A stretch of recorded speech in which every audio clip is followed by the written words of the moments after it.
Então, gente, a gente chega num período agora onde a gente chama de período intertestamentário, ou seja, entre os testamentos, Velho Testamento, Novo Testamento, e que alguns chamam de anos de silêncio. Por que chamam de anos de silêncio? Porque não teve nenhuma palavra profética. Mas isso não quer dizer, preste atenção, que Deus não está agindo por detrás dos panos. E a gente também aprende muito com isso, com esse período de mais ou menos 400 anos, onde muitas vezes parece que não tem uma resposta clara de Deus, mas Deus está trabalhando por detrás dos panos, um Deus, lembra? Um Deus que trabalha para aqueles que nele esperam, ou seja, você está esperando, Deus está trabalhando. Saiba que Deus está trabalhando. Aquilo que Ele botou no seu coração, que Ele falou, eu vou fazer, e muitas vezes parece não estar andando nada, sabe que Deus está trabalhando. Deus falou isso uma vez no meu coração, eu estou criando, eu estou conectando para que eu possa te sustentar. Então assim, Deus está trabalhando nas coisas, para quê? Para que o plano dele se cumpra na nossa vida. E a gente vê como isso acontece depois, quando o povo volta do cativeiro, e a gente vê a história se desenrolando. Né? A gente vê, por exemplo, que João Batista se levanta. A gente vê lá em Mateus, logo no iniciozinho, que João Batista se levanta com uma mensagem que parece muito a mensagem do Antigo Testamento. Ele está fazendo o quê? Ele está fazendo um link. Aí as pessoas começam a se perguntar, mas será que é isso mesmo? Será que é Deus que está falando? Será que a gente está tendo o privilégio novamente de ouvir a voz de Deus? Por quê? Porque passaram 400 anos sem ouvir uma voz direta, sem profeta se levantar. Então João Batista ele vai trazer justamente esse elo e as pessoas então estão se perguntando, será que é muito bom para ser verdade? Será que Deus está agindo novamente? Será que Ele vai cumprir as promessas que Ele falou lá atrás? O que a gente tem dentro desse cenário, desse período? A gente tem poderes que sobem e descem. A gente vai ver sobre isso. A gente vai ver que a literatura se multiplica, que política e religião prosperam, as ciências e as artes florescem, a profecia reconhecida, ela cessa, então nesse período de 400 anos, que surgem transições turbulentas e surge um novo mundo de espera. Existe uma antecipação. É o que diz Gálatas capítulo 4, no verso 4, que diz, mas quando chegou a plenitude do tempo, Deus enviou o seu Filho, nascido de mulher, nascido sob a lei. Ou seja, Deus estava preenchendo, preparando o tempo para quê? Para que Jesus pudesse vir. Então esse período intertestamentário vai responder a muitas perguntas das lacunas. Quando a gente olha para o Novo Testamento e a gente vê da onde é que veio isso. A gente olha para o Antigo Testamento e fala, isso não estava aqui. Da onde que surgiu isso? E a gente vai ver isso se desenrolando na história. A gente vai ver que governantes se levantam, a gente vai ver de literaturas, a gente vai ver que a religião ela toma outras proporções. Grupos religiosos vão surgindo. Surgem aonde? Dentro desse período intertestamentário. O que a gente vê então? Primeira coisa que a gente vai ver então são os governantes. A gente vê, por exemplo, que a Pérsia, né, se levanta com Ciro, e aí Ciro, porque eles têm uma política de libertar o povo para ter a sua religião, de muitas vezes de voltar para o seu local de origem, Ciro vai libertar o povo. Ciro liberta o povo de Judá, tem essa política externa que é bem forte. Ou seja, enquanto os babilônios, eles pegavam o povo e falavam, vocês vêm aqui para dentro, eu quero que vocês tenham a minha cultura. A Pérsia domina sobre a Babilônia, né? E aí liberta o povo e fala, vocês ainda estão sob o nosso domínio, mas vocês podem ter a cultura de vocês. Vocês podem ter os deuses de vocês. Né? A gente vê, né, nesse tempo que as muralhas de Jerusalém se levantam lá em Neemias, você lembra disso? A gente lembra dos profetas Ageu, Malaquias, Zacarias profetizando nessa época dos persas. E aí, depois, os persas são dominados pela Grécia, e na Grécia você vê ali Alexandre o Grande. E com Alexandre o Grande, a gente vê uma cultura religiosa surgindo. A gente vê o Sinédrio, lembra do Sinédrio? Lá do Novo Testamento, o Sinédrio surge nessa época aqui da Grécia, que são os governos dos judeus para as questões civis. Então, como a Grécia não queria se envolver, os judeus se reuniram, formaram um governo interno para as coisas civis do povo judeu. A Grécia, ela unifica a língua. O grego se torna uma língua geral, o que facilita lá na frente, por exemplo, você ter o Novo Testamento, para que todo mundo possa ler o Novo Testamento. Então isso aqui é muito importante. Você tem, então, a educação. Você sabe que os gregos eram muito educados, né? Muita filosofia. Então a educação é muito importante. Esses sistemas educacionais, né, de você ter escolas, surge aonde? Aqui na Grécia. E por final, a gente vê, no finalzinho do governo deles, da Grécia, a gente vê uma perseguição aos judeus. Você vê um levante anti-judaizante. Aí depois que você tem a questão da Grécia, você tem a questão de um Israel independente. Israel começa a se levantar. Depois de todo esse movimento anti-judeu, contra os judeus, o povo de Israel começa a se levantar. E aí a gente vê a história da revolta dos Macabeus. É uma história muito interessante, que você pode ler, eu deixei um pouco aqui na apostila, desses líderes que se levantam e falam, não, a gente não pode permanecer assim, a gente tem promessa. Deus falou para a gente que nós vamos ser uma nação novamente. Então eles se levantam, isso é chamada revolta dos Macabeus, um movimento de independência. E nesse movimento de independência, você lembra que a Grécia tinha muitos deuses. Eles se levantam para dizer só há um Deus. Eles se levantam nos fundamentos. Só há um Deus. Existe uma esperança que cresce aqui nesse momento de novo, gente. Uma esperança, Deus está agindo. Deus está agindo novamente através dessa revolta.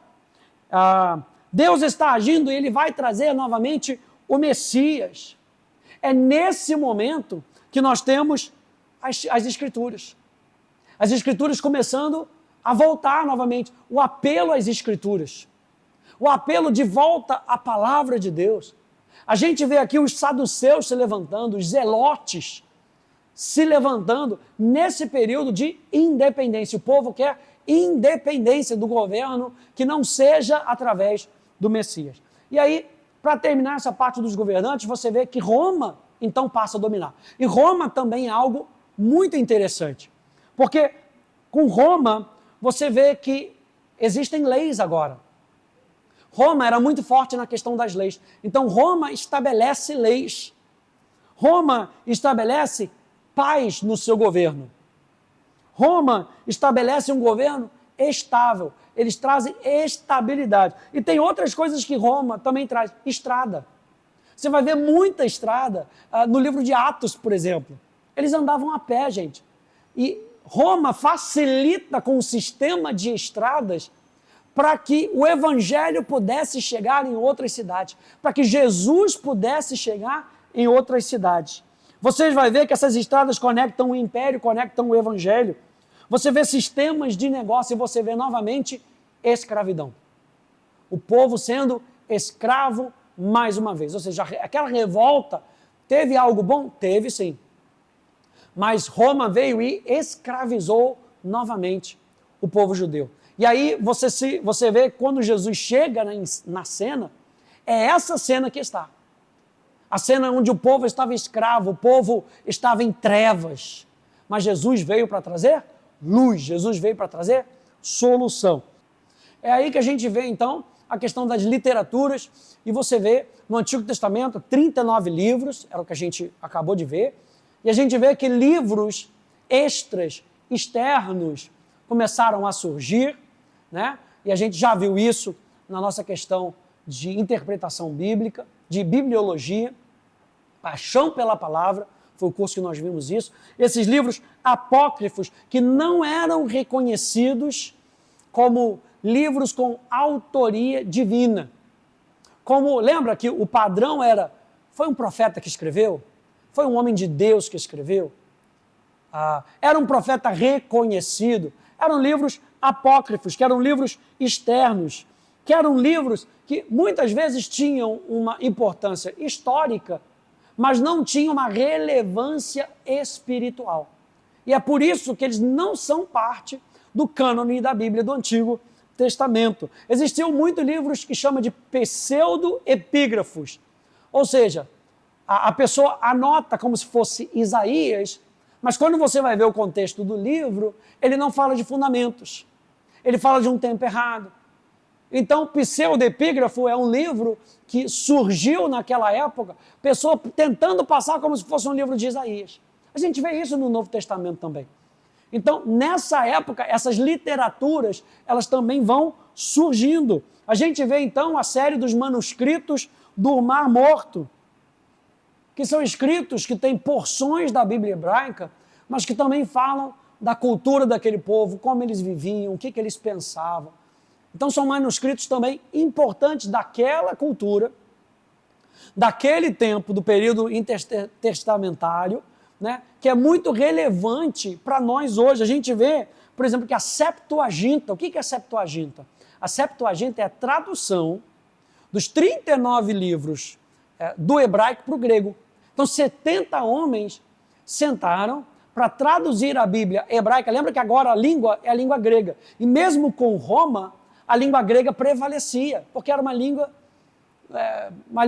do momento, era a língua de negócio, era a língua da educação. Então, aquela língua permanecia. Então, aqueles homens pegaram os 39 livros e traduziram eles para o grego. Essa é a Septuaginta que surgiu justamente nesse período intertestamentário.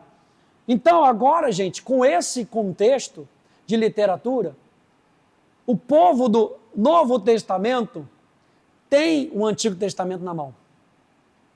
Eles podem olhar para o Antigo Testamento e podem ver e ler aquilo que foi deixado registrado como coisas fundamentais. Você está vendo que nesses 400 anos Deus não ficou parado.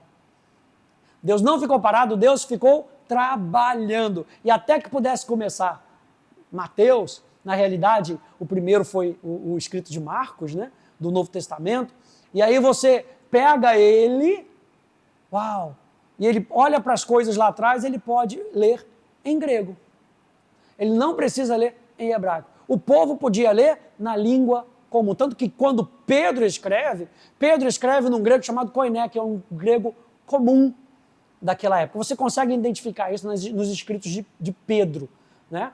Então você consegue ver que o pessoal lia grego, falava grego. Então era muito importante que a Grécia entrasse nesse pacote. Número 2, que Roma conquistasse aquela revolta. Para quê? Para que tudo isso pudesse chegar na mão das pessoas. Por fim, a gente tem as tensões religiosas. Que tensões religiosas são essas? A gente vê os grupos surgindo, os grupos religiosos surgindo. E aí que você vai ver, por exemplo, o templo e a sinagoga. Porque você entende que naquela época, na época do exílio, as pessoas não tinham o templo tinha sido destruído.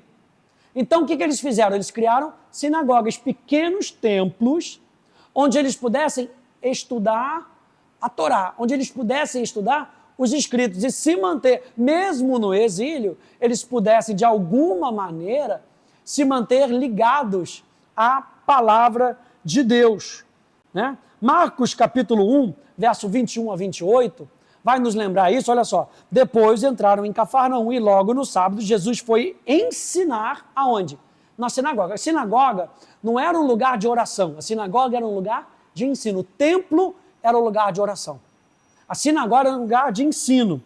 E a Bíblia diz que maravilharam-se com a sua doutrina, porque os ensinava como alguém que tem autoridade e não como os escribas. E logo apareceu na sinagoga um homem possuído de espírito imundo, o qual gritou: o que você quer conosco, Jesus Nazareno? Você veio para nos destruir? Sei muito bem quem você é, o Santo de Deus. Mas Jesus o repreendeu, dizendo: cale-se e saia desse homem.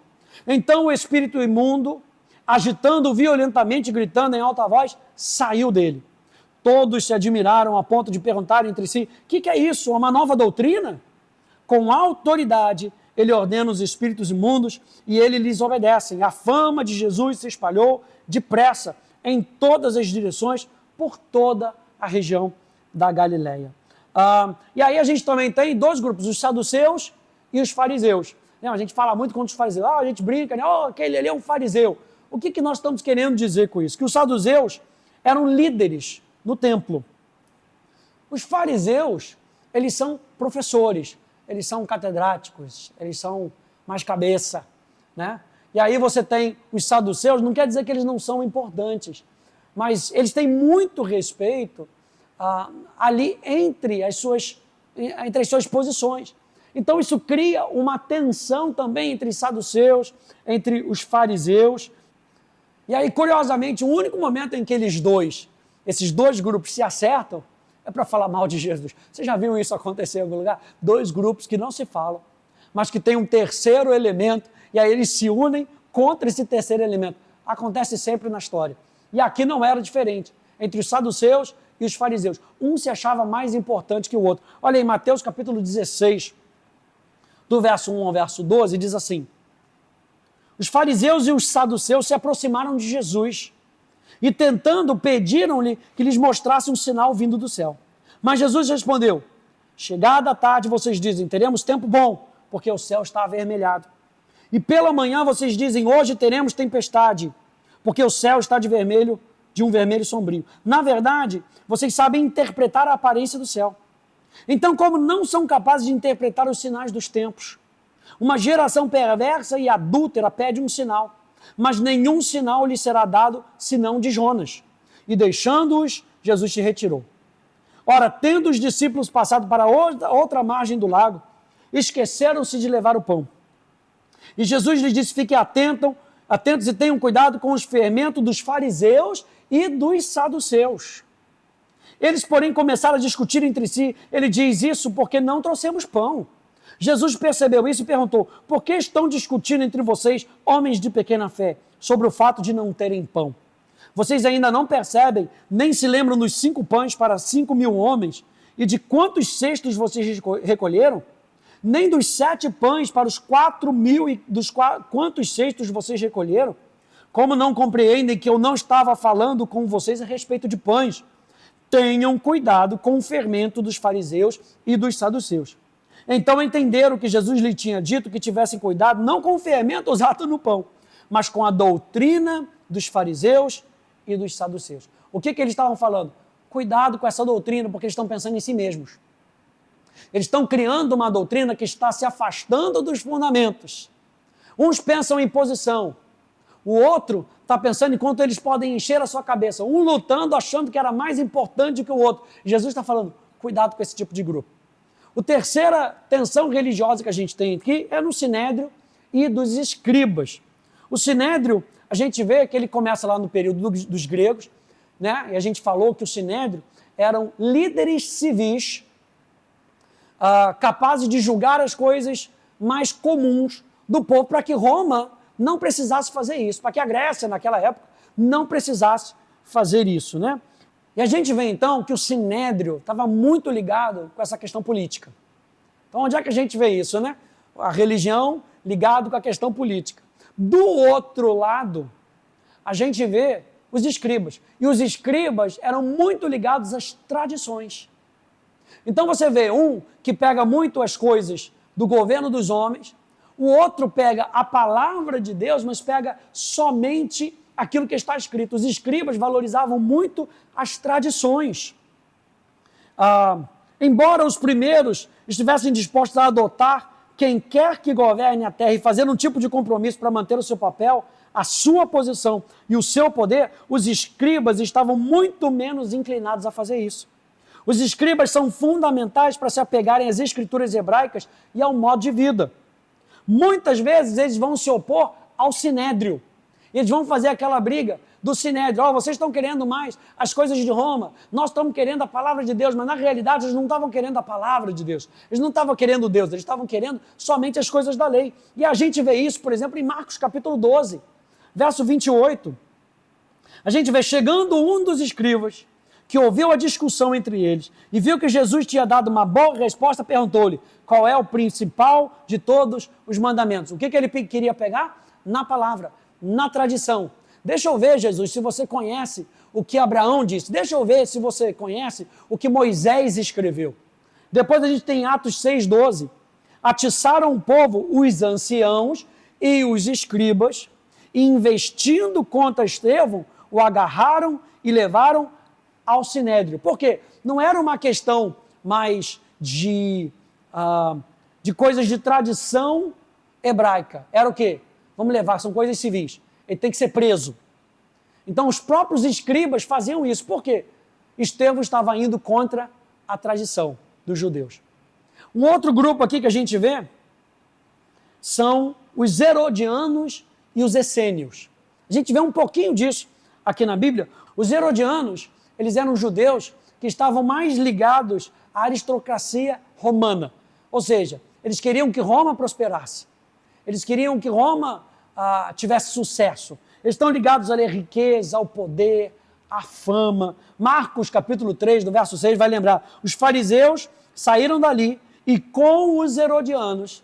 Então, os herodianos estão ali, logo começaram a conspirar contra Jesus, procurando ver como o matariam. Quem são esses herodianos? Eles estão ligados a Roma. Então, tudo isso é importante. Lembra que tudo isso é importante para que Jesus seja levado para a cruz. Porque os herodianos, eles aparentam ser judeus, eles são judeus de essência, mas eles estão ligados a Roma. E por outro lado, você tem os essênios, que são um grupo que se afasta da cultura. Apesar da Bíblia não falar, aqui estão os essênios fizeram isso, a gente consegue ver, por exemplo, nos escritos de Flávio Joséfo, um historiador judeu, né, de Filo de Alexandria, de Plínio o Velho, trazendo sobre essa cultura dos essênios, que de alguma maneira permeou toda essa cultura do Novo Testamento. Por exemplo, alguns dizem que João Batista era um essênio, tá? Pelo seu distanciamento da cultura daquela época. Então, não um distanciamento da cultura de Deus, da cultura daquela época. Você vê, então, que os herodianos querem a cultura de Roma. E os essênios, o contrário, eles não querem aquela cultura. Então, alguns dizem que João Batista era um essênio. Por fim, a gente vê também os publicanos e os zelotes, e a gente conhece aqui Mateus, o publicano, né? Os publicanos eram judeus que se venderam para Roma. E aí você consegue entender aquela animosidade com Mateus, por exemplo, porque Mateus era um publicano. Jesus escolhe um publicano, alguém que deliberadamente tinha se vendido para Roma, para poder massacrar os judeus, cobrar impostos dos judeus. E aí a pergunta, como é que você pode vir cobrar impostos dos seus irmãos, impostos que são abusivos, como é que você pode ser a mão que faz isso? Você vê aqui em Lucas capítulo 19, entrando em Jericó, Jesus atravessando a cidade, eis que um homem rico chamado Zaqueu, chefe dos publicanos. Então você tem Mateus, que era um publicano, você tem Zaqueu, que era o chefe dos publicanos. E aí você consegue ver como Jesus ele entra nessa questão para dizer, se ele se arrepender, até um publicano tem jeito. Então Jesus traz isso, ele quer que você entenda, os escritos aqui de Lucas, né, vão nos deixar isso registrado para que você entenda que dentro dessa questão, o publicano era alguém que ajudava Roma a escravizar os judeus. Portanto, eles não eram bem vistos na sociedade. E aí Jesus vem e vai jantar na casa de um publicano. Do outro lado, você tem os zelotes. Zelotes, lembra, vieram naquela época da revolta dos Macabeus e eram pessoas que eram contra essa escravidão. Então, os publicanos eram aqueles judeus que se venderam para Roma, os zelotes eram aqueles que odiavam Roma por fazer isso com os judeus. Então se levanta, você tem ali Simão, o zelote, que era uma pessoa que lutava com arma. O zelote era aquele cara brabo. A gente vai com a guerra, lembra das revoltas dos Macabeus? Então eles iam para revoltas, armavam armadilhas, iam na prática, né, para a guerra. Eles queriam ver o reino de Deus e não o reino de Roma acontecendo. Gente, tudo isso está preparando para que o livro de Marcos foi o primeiro, o livro de Mateus, o livro de Lucas, de João, né, aconteça. Então a gente tem Atos 1, 13, lembrando aqui, quando entraram na cidade, subiram para o cenáculo, onde se reuniram Pedro, João, Tiago, André, Filipe, Tomé, Bartolomeu, Mateus, Tiago, filho de Alfeu, Simão, o Zelote e Judas, filho de Tiago. Tudo isso está preparando para que o cenário esteja perfeito para que Jesus apareça. Tudo isso está preparando para que tudo que você for ver nos evangelhos aconteça de modo como Deus está organizando. E é isso que a gente vai ver na nossa próxima aula. A gente vai começar com o Novo Testamento.